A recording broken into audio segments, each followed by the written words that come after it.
할렐루야, 감사합니다. 목요 성경 공부, 오늘은 누가복음 13장 1절에서부터 21절까지 우리가 공부하도록 하겠습니다. 자, 누가복음 우리가 이제 13장은 12장에 이어서 내용이 계속해서 전개되어집니다. 예수님께서 12장을 통하여서 종말에 제자들의 자세가 어떻게 되는지를 깨닫게 하시고 알게 하시고 그러한 내용들을 전거해 나가면서 지난주에 우리가 이제 공부했던 것은 회개하는데 우리가 바르게 모습이 세워지고 그리고 또한 형제들과의 화해를 이루기를 또한 힘쓰는 자가 되어라. 그러면은 회개하지 않으면은 어떻게 되는가라는 것을 오늘 이제 계속해서 전개가 되는 겁니다. 회개하지 않는 자는 어떻게 되는가? 여러분들, 우리가 죄에 대한 문제를 우리 스스로 문제를 해결할 수 있으면은 구태여 우리가 이제 회개할 필요가 없는 것이죠. 왜냐하면은 자의적으로 모든 것을 완전하게 해결할 수 있기 때문에 별도로 회개가 필요하겠습니까? 자기가 그냥 해결하면 되는 것이죠. 그런데 우리는 스스로 자의적으로 우리의 죄를 도말할 수 있는 그러한 우리는 능력과 그런 우리의 권세는 우리에게 없습니다. 인간의 죄로 인한 우리에게 나타난 그 원죄는 우리로 하여금 죄인 상태로 우리로 하여금 있게 만들기 때문에 우리 스스로는 우리 스스로의 문제를 죄에 대해서 해결할 수 있는 그런 근본적 가치관이 이미 사라진 상태입니다. 그죠? 그래서 예수님께서 우리의 죄를 대속하기 위해서 이 땅에 오심이 아니겠습니까? 이런 상태 속에서 유대인들은 어떤 생각을 가지고 있을까? 유대인들은 자신들은 회개할 것이 없는 죄인이 아닌, 그리고 그들이 죄인이라고 여기는 것은 무엇인가 하면 율법을 자신들이 범했을 때에 그것을 자신들은 죄로 여기는 겁니다. 그러니까 죄인이라는 상태는 부정하는 것이죠.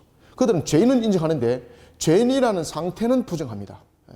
아시겠죠? 그죠? 그래서 그들은 죄인이라는 부분에 대해서 죄인이라는 이런 상태적 측면은 부인을 하고 있고, 그리고 죄인에 대해서는 이 죄는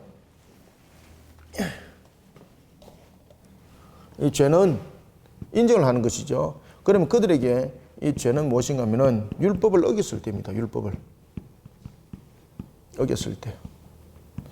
그러면은 율법을 어겼을 때라는 부분에서 이 문제를 해결하면 다시 복원이 되는 거지 않습니까? 그래서 그들에게 죄인은 원죄에 관한 이러한 상태적 측면에서의 부분들은 인정하지 않습니다. 그래서 이런 그들을 향하여서 예수님께서 이제 말씀을 하시는 거예요. 말씀을 이제 가르칩니다. 죄가 많고 적음에 문제가 되지 않는다는 겁니다. 그리고 또한 죄는 본질적인 문제가 있다는 것이죠. 그들은 이 죄를 또한 하나의 두 가지 측면에서 설명하고 있는데, 죄는 하나는 물론 우리가 죄는 가벼운 죄가 있고 무거운 죄가 여러분 물론 있죠, 그죠? 그렇지만은 가벼운 죄든 무거운 죄든 이 모든 부분들이 모두 다 심판의 대상이라는 것을 여러분들 아셔야 됩니다, 그죠?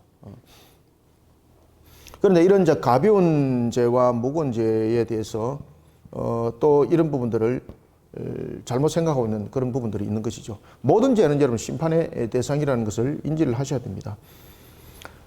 특히 이제 그 유대 사회 속에서는 두 가지 이제 큰 사건이 그 당시에 그 빌라도가 있을 때에 있었는데, 이 빌라도가 있을 때에 빌라도가 총독으로 있을 때에 이게 이제 그 두 가지 사건 가운데서 하나는 실질적으로 있었던 사건이라고 우리가 볼 수가 있는 것이 있는데, 그것은 이제 18명의 사망 사건이 있는 것이고요. 오늘 본문에 나타나고 있는 것처럼. 그 다음에 이제 두 번째 사건은 오늘 이제 1절에서부터 나타나는 사건이 있는데, 두 가지 사건이 빌라도와 함께 곁들여진 사건이 있었습니다. 하나는 뭔가 하면은 이 빌라도가 오늘 이제 본문에 보면은 당시에 그 유대 사회 속에서 에세네파와 같은 이런 민족 해방 전선을 구성하고 있는 이 세력들이 매우 강하게 등장했었습니다. 이런 하나의 예를 들면은 에세네파가 민족 해방을 이들은 그 해방을 부르짖는데, 이것이 이제 민족 해방에 대한 부분들이죠. 로마로부터 해방을. 그런데 이들은 하나의 혁명적 도구를 사용하는 겁니다. 혁명적 도구. 그런 혁명적 도구를 사용하다 보니까 아주 사회가 혼란스러웠습니다. 그때에 이런 하나의 해방을 중심으로 하고 있는 로마를 향해서 항정을 하고 있었던 세력 가운데서 이 주축적인 세력들이 어디의 사람들인가 하면은 바로 갈릴리 사람들이었습니다. 갈릴리 사람들. 그래서 빌라도가 이 갈릴리 사람들을 용납하지 않는 겁니다. 그리고 이제 갈릴리 지역에서 온 사람들은 거의 뭐 학살할 정도로 그런 일들이 일어나게 되는 겁니다. 그리고 심지어 빌라도가 이 갈릴리 사람들은 성전에서 예배드리는 사람조차도 갈릴리 사람이다 그러면은 그 생명을 그냥 앗아가 버렸습니다. 그래서 이 갈릴리 사람들의 피가 성전에 묻어나는 그런 부정한 일들이 일어났다는 거죠. 이것이 이제 빌라도에 의해서 거행됐다는데, 이것은 이제 역사적 부분에서는 좀 확실치는 않습니다만은, 아무튼 빌라도와 연결되는 것이 이런 하나의 그 갈릴리 사람들에 대한 이 하나의 그 학살 사건이 있었고, 그런 부분들은 이러한 과정들이 있었던 것입니다. 아시겠죠, 그죠? 이 하나의 로마를 향한 민족 해방 전선을 구축해가지고 로마를 향해서 항쟁을 하고, 그때에 빌라도가 이들 용납하지 않는 겁니다. 그래서 갈릴리 사람이라 그러면 용납을 하지 아니하고 그의 생명을 앗아갈 때, 심지어 성전에서 예배드리는 조차도 그들을 해쳤다는 것입니다. 그 다음에 두 번째는 빌라도가 성전에서 있는 하나의 예물, 그것은 이제 뒤에 가면서 이제 설명을 드리겠습니다만은, 실로암에 대한 이제 망대가 무너진 것, 다시 말하면은 예루살렘 그 경내에 실로암 그 수도 공사를 하기 위해서 성전에 바친 그런 예물들이 있습니다. 그래서 성전에 바친 이 예물을 가지고 그가 실로암을 수리를 하게 됩니다. 실로암을.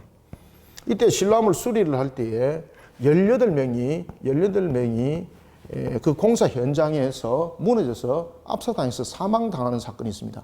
그래서 그 당시에 유대인들은 이런 두 가지 부분들을 가지고 매우 긴밀하게 그들이 반응을 하게 됩니다. 특히 성전의 예물을 가지고 실로암을 수리하던 그들, 그 성전의 예물을 가지고 수리했던 유대인들이죠, 그죠? 이들이 그 속에 하나의 매몰되어서 죽어버리는데, 그것은 바로 하나님의 저주로 인한 것이다 라는 그런 부분들이 바다하게 퍼졌던 두 사건이 빌라도와 연결되어 있고, 이것을 가지고 가벼운 죄, 무거운 죄를 가지고 설명합니다. 그랬을 때에 유대인들 입장에서 봤을 때는 이 죄는 가볍지 않다는 거죠. 무거운 죄라는 거죠. 그래서 죄 부분에서 이것을 무거운 죄로 적용하고 그런 식으로 이야기할 때 예수님께서 모든 죄에 있어서 가볍고 무거운 죄가 어디 있느냐? 모든 죄는 죄라는 것이죠. 그리고 죄라는 것은 회개함이라는 것이 우리 속에 세우지 않고는 용서받을 수 없다는 것을 예수님께서 말씀하십니다. 그 다음에 또 하나는 예수님께서 이러한 사건들이 일어났던 부분에 대해서 가장 중요한 것은 그들에 관한 저주가 아니라, 우리는 이러한 사건들을 보면서 우리의 죄를 깨닫고 우리가 회개함으로 우리의 신앙들의 근본들을 세워야 된다라는 것을 오늘 본문에서 설명을 하는 거예요. 자, 한번 내용들을 읽어보겠습니다. 자, 13장 1절. 그때에 마침 두어 사람이 와서 빌라도가 어떤 갈릴리 사람들의 피를 그들의 제물에 섞은 일로 예수께 아뢰니, 대답하여 이르시되 너희는 이 갈릴리 사람들이 이같이 해 받음으로 다른 모든 갈릴리 사람보다 죄가 더 있는 줄 아느냐. 3절. 너희에게 이르노니 아니라 너희도 만일 회개하지 않으면 다 이와 같이 망하리라. 아멘. 아시겠죠, 그죠? 그래서 이러한 일들이 일어났던 것은 우리에게 무엇을 말하고 있는가라는 것입니다. 하나님께서 이와 같은 모든 부분들을 통해서 일으키실 때에 이것은 하나님의 절대적 주권 속에서 일어나고 있는 모든 것의 주관자의 이 내용 속에서 전부 다 사건이 전개되어지고 있다는 것이죠. 그때 빌라도가 있을 때에, 자, 유대인들이 예수님께 물어봅니다. 그때 마침 두어 사람이 예수님께 옵니다. 빌라도가 어떤 갈릴리 사람들의 피를 그들의 제물과 섞은 일이 있다. 이게 이제 무슨 말인가 하면 바로 이 내용들입니다. 그 당시에 로마 해방의 민족 해방 전선을 구성하고 있던 에세네파들을 중심으로 이런 혁명들이 일어났었습니다. 그러다 보니까 이 빌라도 입장에서는 이들을 제거하지 않으면 안 되는 것이죠. 그러니까 거의 학살을 이룰 정도로 그들을 제거하게 됩니다. 그때에 이런 형성을 중심으로 이뤘던 사람들이 누가 하면 갈릴리 사람들이 중심을 이룹니다. 그래서 빌라도가 갈릴리 사람들은 용납하지 않는 겁니다. 그리고 심지어 그들이 성전에서 예배를 드릴 때도 갈릴리 사람이라 그러면은 그들을 생명을 쳐서 사망에 이르게 했다는 것이죠. 그래서 성전에 예배 드릴 때 그들이 예배 드리는 장소에서 죽임을 당하니까 그 피가 성전에 퍼지는 그러한 저주 상태가 이르게 됐다는 거죠. 그러면은 이렇게 이제 말하는 거죠. 이들이 얼마나 하나님 앞에 저주받은 자면은 이렇게 성전에 피가 묻혀 죽을 정도로까지 되는가 이 말입니다. 그래서 예수님께서는 그렇게 말하는 거예요. 회개라는 것은 죄가 많고 적음에 대한 부분들이 아니다. 당시 유대인들은 어떤 사람이 재난을 당할 때 그것은 죄의 결과로 봤던 겁니다.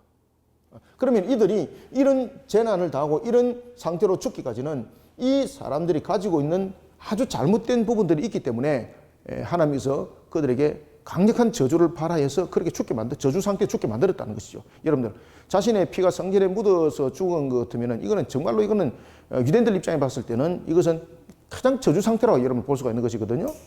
그래서 그들의 죄가 가볍지 않기 때문에 하나님께서 그들을 그렇게 죽게 하였다라는 것이죠. 그래서 이 사람들의 죄를 가볍고 무거운 죄 부분에서 무거운 죄를 범한 자로 이렇게 보는 것이죠. 그래서 2절에서 예수님께서 그렇게 말씀하시는 거예요. 너희는 이 갈릴리 사람들이 이같이 해를 받았으므로, 해를 받았다는 것은 무엇입니까? 살해당한 거죠. 해를 받음으로 모든 갈릴리 사람보다 죄가 더한 줄 아느냐, 아시겠죠, 그죠? 이 사람들이 왜 이렇게 예배 드릴 때에 죽었는가? 그 다음에 이 사람들은 이제 그 민족 해방 전선을 구축하면서 로마에 항쟁을 하고 이제 이런 상태 속에서 있을 때에 이들이 이렇게 죽은 이유는 유대인들은 어떤 생각을 가지고 있는가 하면은 이들이 하나님께 큰 죄를 많이 범하고 있다라는 것으로서 그들은 보고 있었던 것입니다. 그래서 이들이 로마를 항쟁을 했지만은 그럼에도 불구하고 그들의 큰 죄로 인해서 그들은 성전에서 예배드릴 때에 그 피가 성전에 묻어서 죽을 정도로 그런 상태로 죽었다라는 것입니다. 그래서 죄의 경종을 따질 때 무거운 죄가 있었기 때문에 그들은 그렇게 죽었다 이 말이에요. 유대인들은 그렇게 인지했다는 겁니다. 아시겠습니까? 그래서 예수님께서 이렇게 말씀하시는 거예요. 너희들이 생각하는 처럼 이 상태에서 갈릴리 사람들이 성전에 예배를 드릴 때에 죽어서 그 피가 성전에 묻을 정도까지 저주 상태로 죽었다는 것은 그 사람들이 죄가 경종을 따있을 때 아주 무거운 죄를 범했기 때문에 그렇게 됐다라고 너희들은 착각하지 마라. 3절 너희에게 이르노니 아니라 너희도 만일 회개하지 않으면 이와 같이 망한다. 바로 이것은 무슨 이야기인가 하면 하나님께서 이들을 통해서 왜 이와 같은 일들이 일어나도록 허락하셨는가 하면 인간의 죄로 인하여서 일어나고 있는 원상황적 부분들은 보지 못하고 원상황적인 부분들은 보지 못하고 자기들의 율법적 사고 속에서 또한 자신들의 하나의 하나님 나라에 대한 개념을 보지 못하고 육신의 나라의 해방적인 측면에서 이들은 지금 뛰어드는 거잖아요. 그죠? 그렇기 때문에 하나님 나라는 없는 겁니다. 사실은. 그리고 그들의 율법이라는 것은 죄를 바라보는 상태에서 죄인이 아닙니다. 알겠습니까? 그래서 이런 율법주의 속에 있고 또한 하나의 인간 하나의 자신의 형틀 속에서의 국가적 측면에서의 해방 이런 부분들의 모든 부분들은 하나님 나라와 완전히 그냥 동떨어지는 부분들이죠. 그래서 이런 상태 속에서 있었던 사건들은 본인의 모습들을 돌아보라는 겁니다. 본인의 모습들을. 마치 자신들이 죄가 없는 상태 속에서 이 모든 것들이 일어나고 있는 것처럼 느껴지고 있고 그렇게 행동을 하고 있는데 실질적으로는 이런 일들이 일어났던 것은 그 모든 사람들은 다 죄가 있다는 것을 알게 하게 하시고 그리고 또한 무엇보다 중요한 것은 회개함으로 그들이 세워지기 위함이다라는 것입니다. 그래서 이와 같이 망하리라라고 이야기를 하고 있습니다. 그건 여러분들 예수님께서 AD 70년에 예루살렘이 멸망당할 것에 대해서도 예언했지 않습니까? 그때 예루살렘에 머물지 마라. 너희들은 높은 산에 이르러 도망하라. 이렇게 말씀 주셨던 사건도 기억나시죠? 그에 이어서 예수님께서 이제 두 번째 실로암의 사건을 가지고 이제 설명합니다. 18명 사망 사건. 실로암의 사건. 자, 그러면 실로암의 사건도 한번 보자. 이 실로암의 사건, 이것은 이제 실질적으로 빌라도가 있을 당시에 일어났던 실질적인 이제 사건들인 거죠. 그 당시에 이제 어떻게 됐는가 하면은 앞에도 말씀드렸던 것처럼 총독 빌라도가 그 예루살렘 경내와 이렇게 연결되어 있는 실로암의 그 수도가 문제가 생긴 겁니다. 그래서 그 수도를 원만하게 하지 못하면은 이게 문제가 굉장히 밀란이 일어날 수 있고 굉장히 문제가 생기는 것이죠. 그래서 수리비가 많이 들었던 것이죠. 그럴 때 로마 정부에서 물론 재정을 가지고 할 수는 있지만은 그래 되면 자신이 쓸 수 있는 재정적인 부분에서 로스가 생긴 거지 않겠습니까? 그럴 때 그가 이렇게 생각합니다. 실로암이니 예루살렘에 연결되는 것이니 너희들이 책임져라 이래 된 겁니다. 그때에 빌라도가 어떻게 하는가 하면 강제적으로 이 수도 공사를 하기 위해서 돈을 뺐습니다.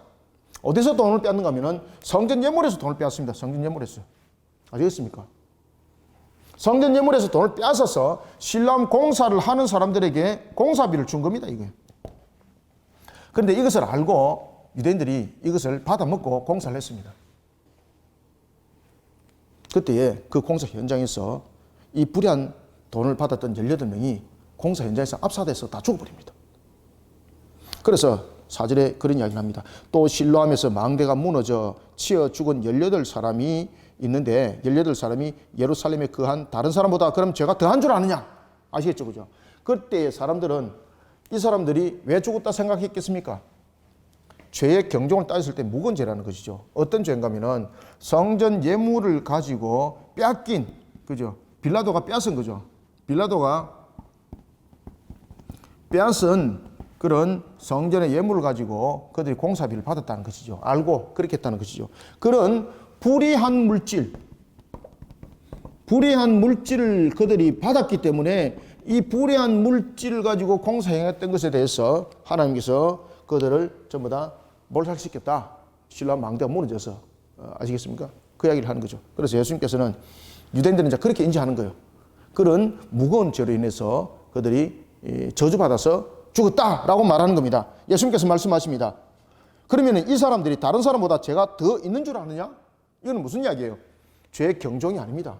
우리 모두는 이 하나의 죄인이라는 것을 우리는 인지하지 않을 수 없다는 겁니다. 이 속에는 누구도 예외가 아니다. 유대인도 예외가 아니다는 겁니다. 유대인도 예외가 아닙니다. 그들은 스스로 죄인에 대한 상태를 인정하지 않습니다. 그죠?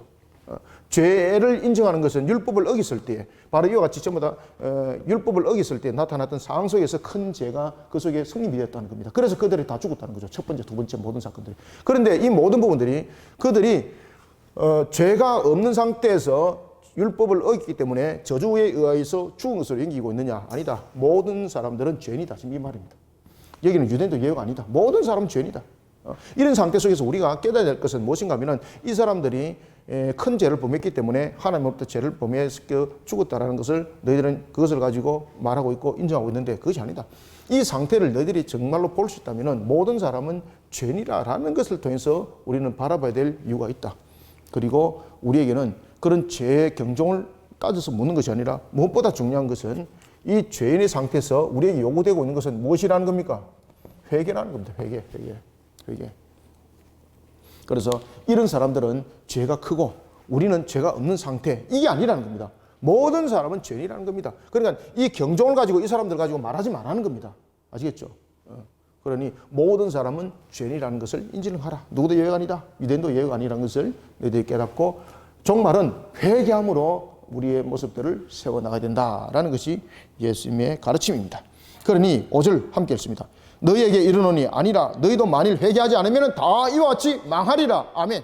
아시겠죠? 그래서 예수님께서 이 두 사건을 처음에는 이제 그 유대인이 이 사건을 물은 것이죠. 그때 예수님께서 이 사건을 연결해서 두 사건을 함께 설명했던 것은 바로 뭔가 하면은 자신들은 죄인으로서의 그 상태를 인정하지 않는 겁니다. 이 사람들이 일어났던 것은 이와 같이 율법을 어겼기 때문에 무거운 죄로 인하여서 하나님 앞에 무엇을 받았다? 저주를 받아서 이렇게 죽었다는 것이죠. 그런데 너희들도 이들과 똑같다라는 것입니다. 죄로 따졌을 때 너희들은 죄가 없고 그리고 경적으로 따졌을 때 이들이 무겁고 그래서 저주를 받은 것이 아니다. 만약에 종말에 회개하지 않으면 모든 사람들이 이와 같이 너희들도 동일하게 죽임을 당할 것이다. 그죠? 이렇게 말씀을 하시는 거예요. 그래서 회개 신앙이 무엇보다 중요하다는 것을 말씀을 주고 있습니다. 자, 이러면서 이제 또한 종말에 우리에게 말씀을 주고 있습니다. 그것은 바로 열매 없는 자가 되지 말고 열매 맺는 자가 되어라 라는 것입니다. 자, 무화과도 여러분 보시면은 우리가 열매를 맺는데 또 극상품을 맺는데도 마찬가지입니다. 포도나무도 보면은 우리가 극상품의 열매를 맺기까지는 그 과정들이 있지 않습니까? 그죠? 바로 열매를 맺지 못하고 우리가 3년이라는 경과를 두고 그 다음에 이제 4년째도 그 떨 열매가 되니까 먹지 말고 그리고 이제 이런 과정들을 거치는 것을 볼 수가 있습니다. 오늘 이제 본문에서도 예수님께서 비유로 종말에 관한 부분에 대해서 비유로 우리에게 설명해 줄 때에 무화과 나무에 관한 비유로서 설명합니다. 열매 맺지 못하는 무화과는 어떻게 됩니까? 예수님께서 예루살렘 성전에 들어갔을 때에 시장하셨죠. 그때에 무화과 나무 열매를 맺지 못합니다. 그 시절에는 무화과 나무 열매가 반드시 맺어야 되는 것이죠. 그런데 입만 무성한 것이죠. 그러니까 이 무화과가 소용이 없는 거예요. 무화과는 여러분들이 잘 아시는 것처럼 그 나무 자체가 어떤 기둥을 백향목처럼 기둥을 세울 수 있는 조건이 있다든지 아니면은 가구를 만들 수 있는 그런 어떤 조건이 있다든지 건축 자재로서 아무 소용이 없는 것이죠. 포도나무도 마찬가지죠. 그죠? 건축 자재로서 또한 생활용품으로 쓸 수 있는 것은 아무것도 없어요. 바로 무엇입니까? 열매입니다. 열매. 감람나무, 무화과나무, 포도나무가 이스라엘의 상징이죠. 감람나무, 무화과나무, 포도나무 세 가지 나무가 있는데 이스라엘을 상징하는 세 가지 나무가 있습니다. 감람나무가 있고 그리고 무화과나무가 있고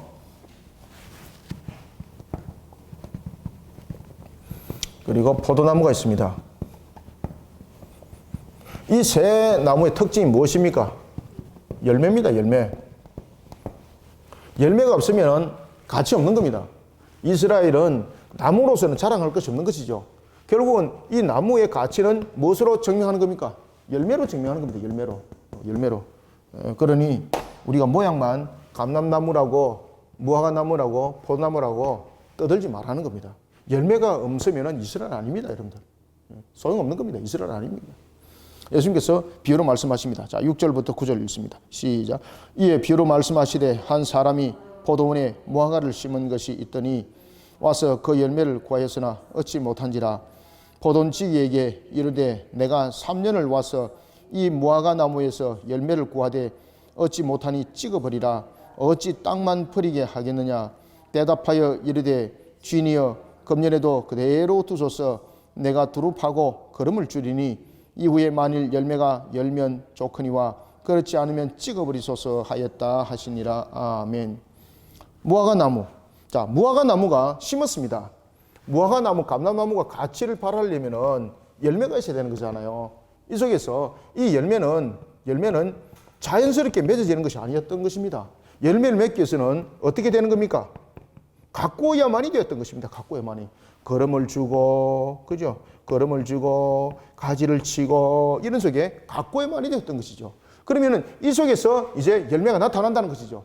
그러면은 이스라엘이 진짜 이스라엘이 되기 위해서는 이 감람나무 자체로, 무화과나무 자체로, 포도나무 자체로서는 성립이 안 된다는 겁니다. 이해되시죠? 혈통으로 이스라엘, 율법으로 이스라엘, 이게 아닙니다. 열매가 없으면은 그들은 이스라엘이 아닌 것입니다. 그럴 때에 진정한 이스라엘이 되는 열매를 맺는 그 감람나무, 무화과나무, 포도나무가 진정하게 가꾸어서 열매를 맺을 수 있는 것은 이 속에 무엇이 필요한 것입니까? 그렇죠. 회개함입니다. 회개함으로써 이스라엘이 열매를 비로소 맺는 참 이스라엘이 된다는 겁니다. 참 이스라엘. 지금 이 상태의 이 이스라엘은 이 상태에서 이 이스라엘은 여러분 어떤 상태입니까? 완전하지 못한 불완전이죠. 그죠? 불완전. 이것은 그저 하나의 공급을 할 뿐인 거예요. 그죠? 공급을 할 뿐인 거예요. 결국은 열매로서 여러분 응답받는 것이거든요.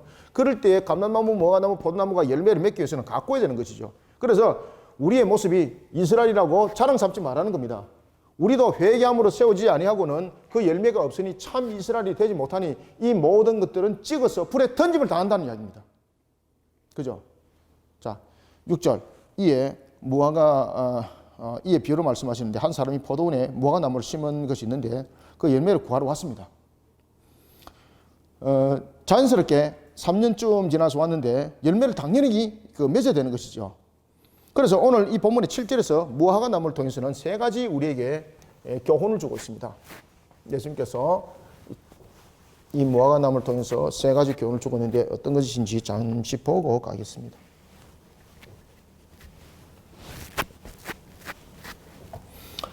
자, 예수님께서 이 무화과나무를 통해서 우리에게 세 가지의 교훈을 주는 것이 있는데 그 세 가지 교훈 가운데서 이제 첫 번째는 여러분 무엇인가 하면요.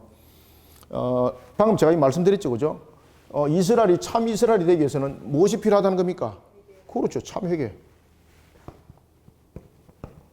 종말에 관해서 이야기를 합니다. 참 회개의 신앙의 중요성. 결국 3년이 지났는데 열매를 못 맺습니다. 왜 열매를 못 맺었습니까? 가꾸지 못했기 때문입니다. 그리고 그 가꾸지 못한 그 원인이 바로 회개함이죠, 그죠? 회개함. 그 다음에 두 번째는 종말에 관한 준비 상태를 말씀을 주고 있습니다.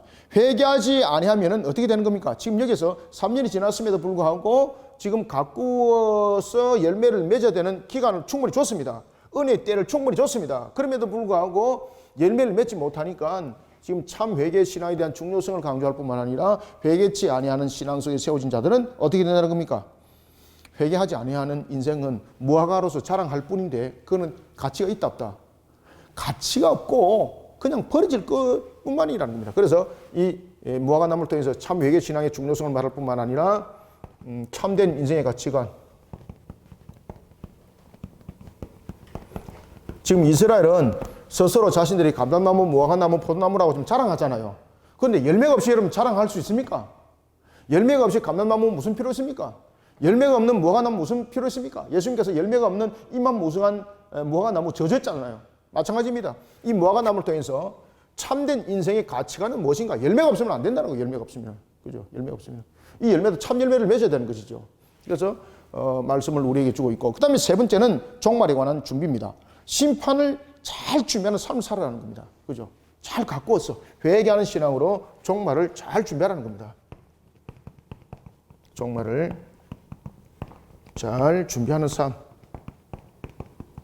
이 세 가지를 무화과나무 비유를 통해서 예수님께서 교훈을 주는 거예요. 지금 이게 참 회개 신앙의 중요성, 참된 인생의 가치관, 종말을 잘 준비하는 삶은 결국은 무엇인가?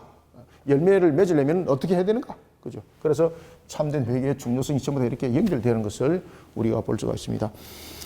자, 3년이 되었는데 열매를 맺지 못했습니다. 열매를 구하러 왔습니다. 그런데 열매를 얻지 못하니까 7절 찍어버리라. 어찌 땅만 버리게 하느냐. 찍어버리라는 것은 무엇입니까? 심판이지 않습니까? 그러니까 이스라엘이라도 열매를 맺지 못하면 뭐라는 이야기입니까? 심판이라는 이야기입니다. 심판. 이스라엘이라도 열매를 맺지 못하면 이스라엘하고 자랑 삼지 말라는 겁니다. 심판이라는 겁니다. 심판.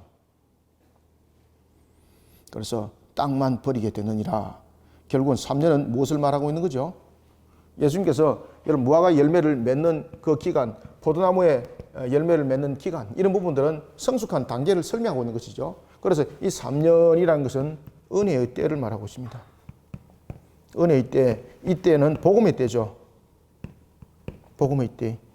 그리고 이것을 우리가 방주 준비의 예비의 때라고 말하죠.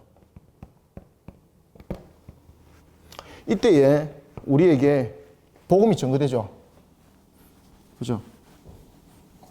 이때에 우리에게 복음이 전거되어지고 이때에 우리는 회개함으로써 열매를 결국은 맺게 되는 거지 않습니까?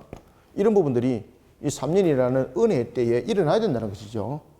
그래서 이 은혜 때에 복음을 듣고 회개하고 열매를 맺지 못하면은 그 열매를 맺지 못한 그 모습만 감람나무, 내 감람나무잖아요. 무화과나무, 나 무화과잖아요. 나 포도나무, 포도나무잖아요. 필요 없다는 거죠. 전부 다 어떻게 베어서 불에 던져서 버린다는 거죠. 왜? 땅만 버렸다는 거죠. 땅만 버렸다. 땅만 버렸다. 이스라엘이라고 자랑만 삼았는데 하나님께서 이 땅에 세우신 아무 가치도 바라지 못하는 땅만 버리게 하는 존재였을 뿐이라는 것이죠. 그때 8절 대답하여 이르되 주니여 금년에도 그대로 좀 두십시오. 그죠? 예, 이것은 진정하게 열매를 맺기 위한 주님이 우리를 향한 사랑의 그 모습을 담고 있는 것이죠. 제발 좀 금년에만 좀 참아 주십시오. 내가 두루 파서 걸음을 주고 좋은 열매를 맺도록 하겠습니다. 그럼에도 불구하고 열매를 맺지 못하면 이것은 무엇이라는 겁니까? 그래서 여기서 선택과 유기를 지금 설명하고 있습니다. 선택과 유기. 이렇게 우리가 복음을 전했음에도 불구하고 회개하고 돌아오지 않는 자는 누구라는 것입니까? 하나님께서 구원하지 않기로 유기된 자라는 것입니다. 그래서 지금 이 본문에서 우리가 요한계시록과 함께 연결시켜야 됩니다. 이 본문에 보면은 우리가 요한계시록의 7 나팔장 생각나시죠? 우리가 구원의 수를 계수를 할 때에 인의 재앙에 부름을 받는 계수가 있고 나팔장에 부름을 받는 계수가 있다고 그랬죠. 첫 번째는 정상적으로 3년에 열매를 맺은 하나의 감람나무, 무화과나무, 포도나무의 열매는 인의 재앙 속에서 돌아오는 거죠. 그죠? 그런데 인의 재앙 속에서 마치 뜰보도처럼 나타난 그들이 있었죠. 그들이 대환란 속에서 회개하고 여기에서도 물론 이제 회개함이 일어나지만은 여기서는 대회개함이 속에서 일어나는 거죠. 마지막 7번째 나팔장이 불려질 때 그 모습을 이제 이야기를 하는 거예요. 마지막으로 가꾸겠습니다. 마지막으로 가꾸어서 걸음을 주고 그것이 바로 요한계시록의 7 나팔장의 마지막 대회개 그 순간인 것입니다. 그럼에도 불구하고 돌아오지 않는 자들은 무엇입니까? 이미 하나님께서 선택한 자로서 예정한 게 아니라 유기한 자로 되었기 때문에 그들이 돌아오지 않는다는 겁니다. 그럴 때에 이 모습 속에서는 구분이 완전히 되는 것이죠. 그래서 오늘 본문에 이후에라는 것은 하나님의 은혜의 의의 열매를 맺을 때를 설명하고 있는데 요 구분을 잘 좀 하셔야 됩니다. 이미 요한계시록 이제 공부하신 분들 제가 이제 개론에 대해서 그 오후 그 성경 강독 시간에 말씀을 쭉 한번 드렸죠. 또 몇 번 그죠? 우리가 개수를 할 때에 이 개수가 두 가지 부분에서 개수가 일어나는데 하나는 인의 재앙 때에 일어나는 개수가 있고 또 하나는 나팔 재앙 때에 일어나는 개수가 있는데 이것이 마지막 7번째 나팔 재앙의 속에서 일어나는 개수라 그랬죠. 이때에 물론 인의 재앙 속에서도 부름을 받을 때에 나타나는 부분들도 우리가 복음을 통해서 회개함으로 돌아오지만은 이 나팔 재앙에서는 무엇이 함께 이 속에 곁들여지게 되는 겁니까? 강력한 징계 도구가 이 속에 작용을 하게 되는 것이죠.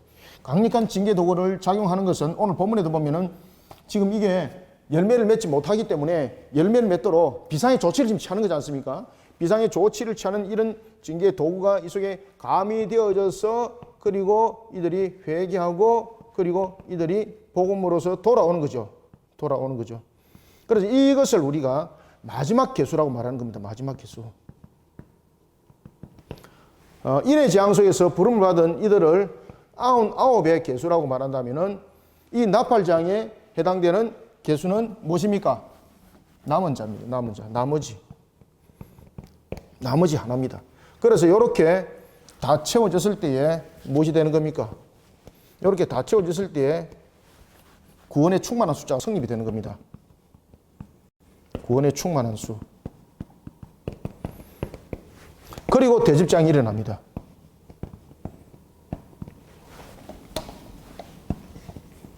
일부러 제가 지금 써드리는 겁니다. 혹시나 모르는 사람이 있어서.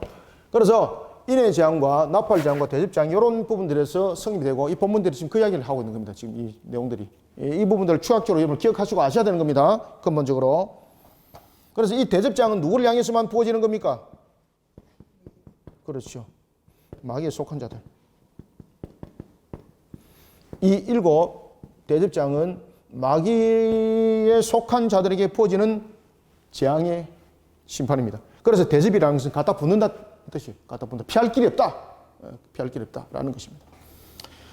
그래서 9절 이후에 만일 열매가 열면 좋겠거니와 그렇지 않으면 찍어버리소서 하였다 하시니라 라는 것은 바로 이 7 나팔 재앙의 대회개함으로 돌아오는 자들을 말하고 있는데 여기에는 징계도구가 회개 복음 때와는 또 다른 강력한 징계도구가 이 속에 작용이 됩니다. 왜 그렇습니까? 이 징계도구가 작용되는 이유는 이들로 하여금 일깨우기 위해서입니다. 영적 흑암 속에 가리는 그들을 일깨우기 위해서. 그리고 이제 대회개 속에서 돌아오게 되는 마지막 계수가 이 속에서 일어나고 그리고 완전수 100이라는 구원의 충만한 수가 채워지고 대집장이 일어나게 되는 것입니다. 지금 이 말씀을 9절에서 하고 있는 거예요. 자, 10절. 예수께서 이제 한 안식일입니다. 한 안식에 한 회당에서 가르칠 때였습니다.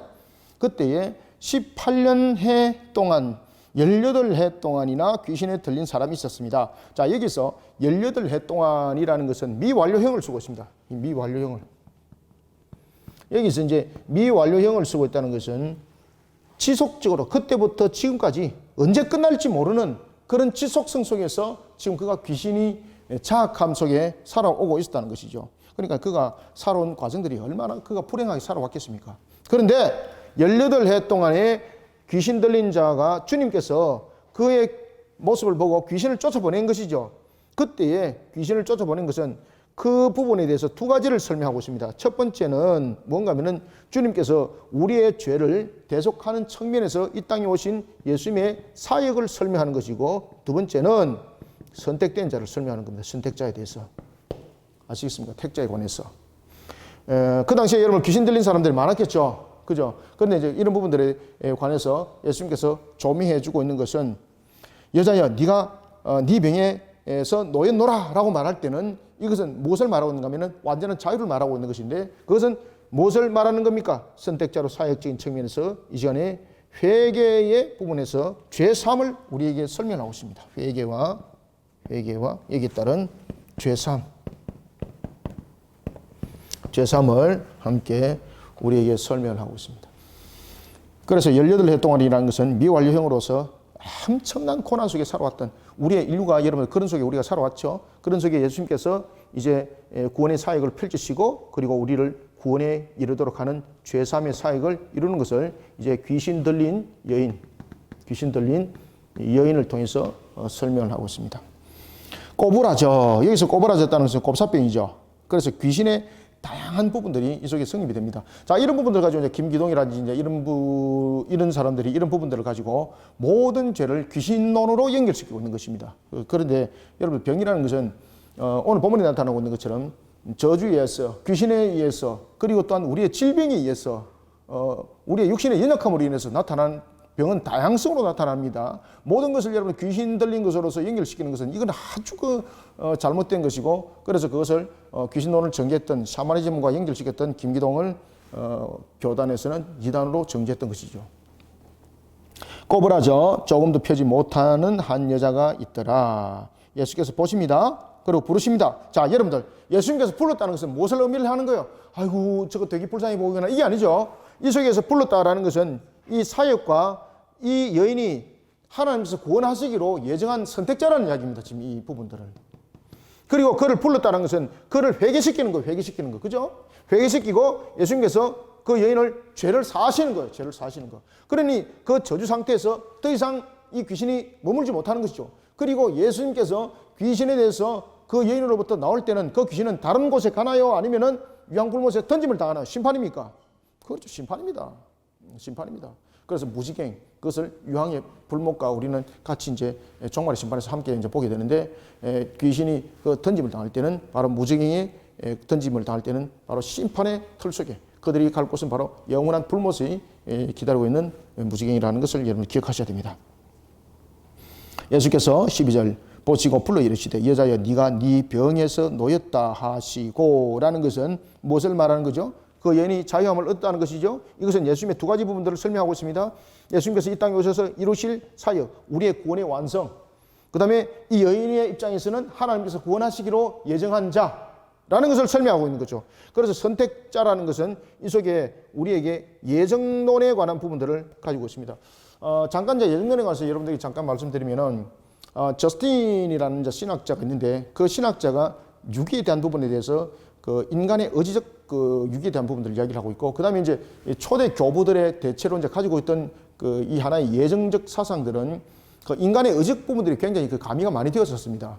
그런데 그런 부분들이 가미가 이제 되었던 것이 이제 점점 발전하였고, 그런 속에 이제 선택과 유기적인 측면에서 예정과 이제 작정 부분들이 이 아우스티누스 속에서 또 갈라지는데, 아우스티누스도 처음에는 이제 인과응보적인 측면, 그런 인위적 측면을 많이 그가 가지고 있었습니다. 그런데 나중에 이제 그 신학이 종국에 이를 때는 이 부분들에 대해서 예정에 관해서 이야기를 할 때 이 예정이 인간의 의지적인 예정은 하나님의 입장에서 예지입니다. 그런데 그가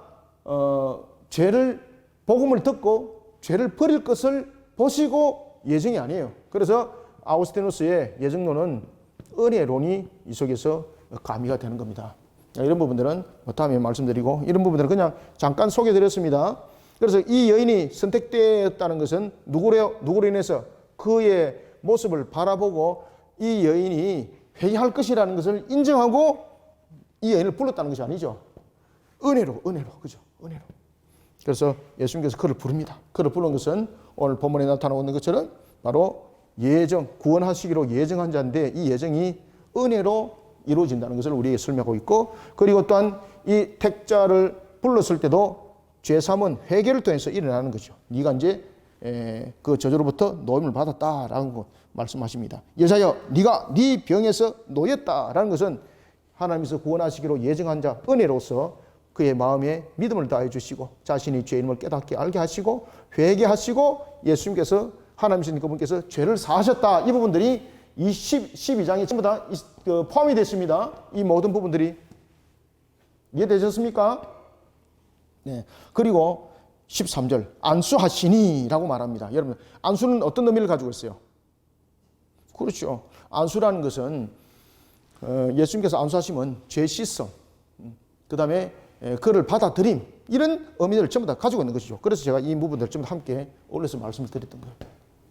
안수하시니 여자가 곧 펴지고 하나님께 영광을 돌리는지라. 이 안수는 이 속에서 무엇을 담고 있습니까? 바로 회개와 죄사함을 담고 있습니다. 이 속에 회개와 죄사함. 회당장이 이것을 본 겁니다. 여러분, 회당장은 누굽니까? 당시 회당장은 유대인들의 대표적인 하나의 사람이었습니다. 그 회당을 책임지는 자였죠. 그리고 특히 이제 회당을 지키는 그 회당장은 특히 안식일에 관해서 아주 철저했습니다. 그리고 이제 이 안식일에 관한 부분에 대해서 철저히 지키는적인 측면에서의 하나의 책임자였기도 했습니다. 이 회당장이 예수님이 안식일에 이 여인을 고치는 것을 본 겁니다. 그러니까 회당장이 발끈한 겁니다. 왜 발끈했을까요? 예수님께서 치료하는 것이 안식일법에 적용이 되기 때문입니다. 자, 여러분들, 안식일법에 적용이 되는 치료가 있고 적용이 안 되는 치료가 있습니다. 이들은 어떻게 그들은 보고 있었는가 하면은 이렇게 보고 있었던 것입니다. 안식일 날에 그들이 치료에 관해서 이야기를 할 때에 이것이 노동이 되는 경우가 있고 노동이 아닌 경우가 있다는 것입니다. 노동이 되는 경우는 그 사람의 생명이 위급을 느꼈을 때에 취하는 조치는 노동이 아닌 것입니다. 그런데 그 외에 생명이 위급한 것도 아닌데도 불구하고 안식일 날 일반적 치료를 했다. 이러면 이것이 노동이 되는 겁니다. 노동이 되는 겁니다. 지금 예수님께서 이 곱사병에 걸린 여인 18년 동안 곱사병에 걸린 여인을 치료했습니다. 회당장이 보았습니다. 어디에 해당됐을까요? 1번, 2번. 이 곱사병을 치료한 부분들은 1번에, 2번에 해당되지 않았습니다. 어디에 해당됐습니까? 1번에 해당됐습니다. 1번에. 그러면은 예수님께서는 어떤 죄를 범한 것이 되는 겁니까? 그렇죠. 안식일법을 예수님께서는 위반한 것이 되는 겁니다. 안식일법 위반. 그러니 이제 회당장이 예수님을 가만두지 않는 겁니다. 자, 봅시다.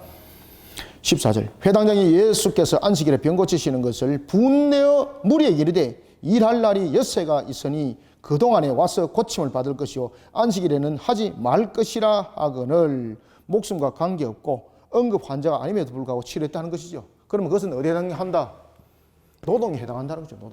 노동이. 다른 날도 분명히 치료할 수 있는데 왜 안식일 날 했냐 이 말이에요. 안식일 날. 노동이라는 것이죠. 그러니 안식일법의 위반이라는 것입니다. 여러분들 어떻게 생각하십니까? 여러분들은? 응? 여러분들은 어떻게 생각하세요? 네, 과거에 제가 알던 목사님 중에서 이런 분이 계셔가지고 제가 되게 한번 혼낸 적이 있었는데, 자 16절. 그러면은 예수님께서 묻습니다. 그러면은 외식하는 자들아, 예수님께서 대답하십니다. 너희가 각각 안식일에 자기의 소나 나귀를 외양간에 풀어 끌어내어서 물을 먹이지 않는가? 맞죠? 안식일 날 그러면은 자 사람에 대해서는 이렇게 노동에 관해서 적용을 시킨다면은 그러면 보자. 너희들이 안식일 날 소나 양이나 말을 데리고 어디에서 나왔다? 우리 밖으로 나온 것입니다. 어떻게? 끌고 놓은 거죠. 그럼 끌고 놓은 것은 무엇입니까? 노동 아니냐 이거 노동. 그리고 끌고 나와서 그들에게 무엇을 먹였습니까? 그렇죠. 물을 먹인다. 끌고 나와서 물을 먹임. 물을 먹이는 이유가 무엇입니까? 이것도 노동이죠. 그러면 물을 먹이는 이유가 무엇입니까? 이 소와 양들이 더욱더 건강해지고 많은 새끼를 낳아서 자신에게 많은 재물에 대한 유익을 주기 위한 목적이죠. 그러면 이거는 진짜 노동이잖아요. 생명의 위급 상태가 아니고 네가 재산에 더 많은 소득을 구하기 위해서 우리 속에 두면 안 되니까 주일날, 안식일날 우리 밖으로 끌고 나와서 물을 먹인 거, 이거 노동 아니냐 이거. 근데 이것을 너희들은 왜 안식법 위반이라고 말하지 않느냐 이 말입니다. 안 맞다는 이야기죠. 외식하는 자들아. 그래서 외식하는 자라 말하는 겁니다. 외식하는 자라 너희가 각각 안식일에 자기의 소나 나귀를 외양간에서 풀어 끌어내어 이끌고 가서 물을 먹이지 아니하느냐. 그러면은 18해 동안 사탄에게 매임받은 이 아브라함의 딸을 안식일에 이 매임에서 풀어주는 것은 합당하지 아니하냐. 너희들은 소나 나귀를 가지고 이와 같이 우리 밖에 끌고 나와서 노동했죠. 물을 먹이는 거 노동했죠. 그 노동하는 이유는 무엇입니까? 더 건강하게 더 많은 생육번성 충만함을 이뤄서 재물의 유익함을 얻으려고 하는 그 목적을 가지고 너희를 먹이지 않았냐 말이에요. 먹이지 않았냐. 그런데 하물며 이 억압 상태에 놓여있는 이 병든 속에서 18년을 정말로 불행한 속에 놓여있는 이 여인을 안식일날 해방시키는 것이 맞지 않느냐. 그러면서 예수님께서 말씀하십니다. 안식일의 진정한 의미가 무엇을 담고 있는가라는 것입니다. 안식일날 진정한 의미가 무엇을 담고 있는가? 여러분, 안식일날 진정한 의미가 무엇입니까? 안식일날 노동하지 않는 것이 진정한 의미인가요? 여러분들, 안식일의 진정한 의미는 하나님의 창조를 기억하는 것이고요. 그리고 하나님은 제7일의 창조, 지금의 창조도 계속해서 일어나는 창조를 우리에게 설명하고 있고요. 또 하나는 우리가 안식일날 우리가 쉼을 가져야 될 가장 큰 이유는 하나님께서 우리를 통해서 일하심을 볼 뿐만 아니라 하나님을 경배하고 예배하는 가운데 우리를 세우심이죠. 그런 안식일 속에는 하나님께서 우리의 생명들이 흑암 속에 가려있는 상태 속에서 억압 상태로 있기를 원하나요? 아니면은 정말로 영적 해방 상태에서 노임을 받기를 원하나요? 그렇죠. 영적 해방 속에서 노임을 받기를 원한 것이죠. 그런 속에 우리는 재창조, 새 창조가 생육번성 충만함으로 일어나고 나타나는 거예요. 그런데 이것을 율법화시키는 거죠. 장로 유전을 통해서 율법화시키는 것이죠. 그래서 예수님께서 외식하는 자라고 말하고 있습니다. 사탄에게 매인바 된 이런 아브라함의 딸을 이 안식일에 매임해서 푸는 것이 합당하지 않느냐 아시겠죠? 그래서 안식일의 진정한 뜻을 알지 못하는 이들을 향해서 예수님께서 질타를 가는 거예요. 17절 예수께서 이 말씀을 하시매 모든 반대하는 자들은 부끄러워하고 온 무리는 그가 하시는 모든 영광스러운 일을 기뻐하더라. 말씀에 나타난 두 가지 반응.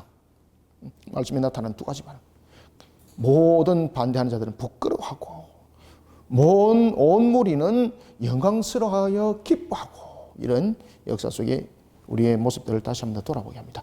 자, 그 다음에 이제 겨자씨와 누룩에 대한 비유입니다. 하나님 나라에 대해서 말씀하십니다. 자, 18절부터 한번 봅시다.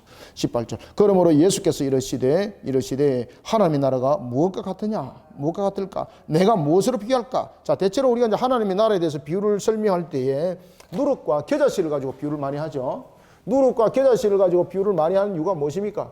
그 처음 시작은 미약하고 미미하게 보이지만은 그 나중은 심히 창대한 모습 속에 욥기서를 가지고 제가 지금 말씀하는 거 아닙니다. 욥기 속에서 그 말씀을 여기다 여러분 끌어들이시면 안 돼요.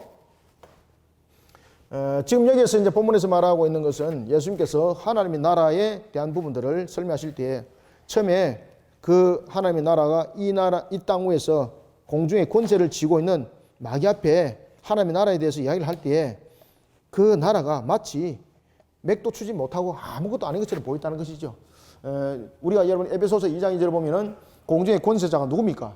마귀지 않습니까? 우는 사자처럼, 베드로전서 5장 8절 우는 사자처럼 삼킬 자를 두루 찬다 그랬지 않습니까? 이런 모습 속에 하나님의 나라는 그저 미미할 뿐이고 하나님의 나라는 증거될 때에 야, 저 권세 속에서 우리가 이겨나갈 수 있을까라고 말할 정도뿐이라는 겁니다. 그런데 하나님은 모든 것을 예정하시고 작정하신 것을 섭리 가운데 반드시 이루신다는 것이죠. 그래서 그것이 마치 무엇과 같아? 겨자씨와 누룩과 같다는 겁니다. 겨자씨와 같고. 겨자씨와 누룩. 처음에 볼 때는 보잘것없는 것, 보잘것없이 보이지만 이것이 어떻게 됩니까? 점점 확장을 하게 되고, 그리고 전체를 다스리죠. 이런 천국, 하나님 나라는 이와 같다. 하나님 나라는 이와 같다.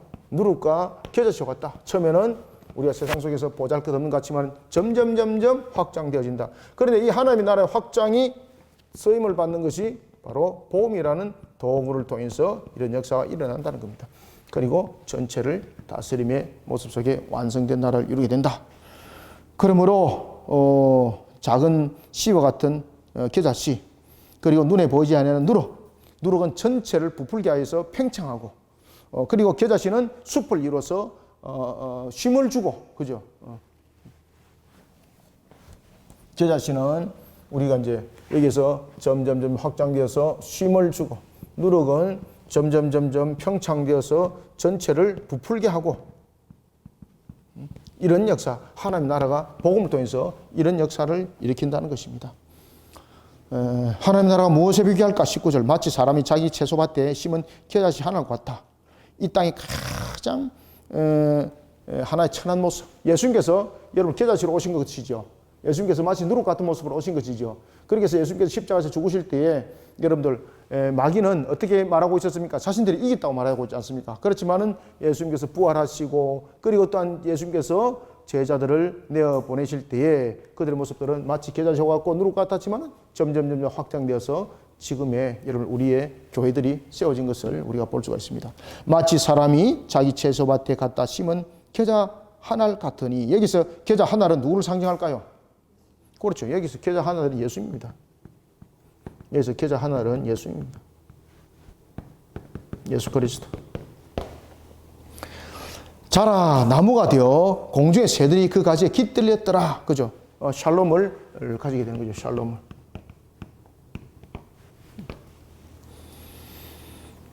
그리고 20절 또 이르시되 내가 하나님 나라를 무엇으로 비교할까? 21절 마치 여자가 서말, 여기 서말이라는 것은 우리로 말하면은 한 말 정도, 약 한 22리터 정도를 우리가 이제 서말이라고 이렇게 말합니다. 서말 속에 갖다 넣어 전부를 부풀게 한 누룩과 같은 일을 하시더라. 아멘. 그래서 우리가 천국은 내면의 확장과 외면의 확장이 동시에 일어난다는 겁니다. 자, 여러분 보십시다. 겨자씨는 외면의 확장, 그리고 누룩은 내면의 확장.